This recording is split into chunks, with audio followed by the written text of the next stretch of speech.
In front of me is Samsung Galaxy XCover 7 and today I would like to show you how you can change font style. Begin by launching Settings and scrolling down to access Display.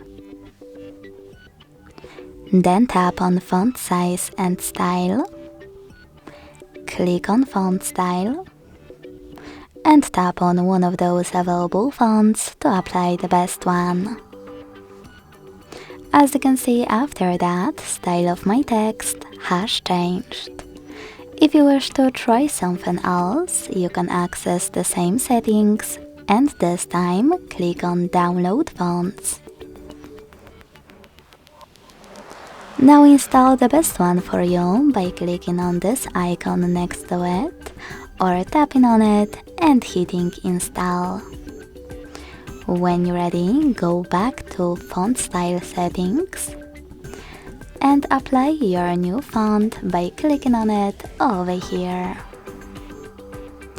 Thanks so much for watching. If you enjoyed this video, don't forget to leave a like, comment and subscribe. Bye!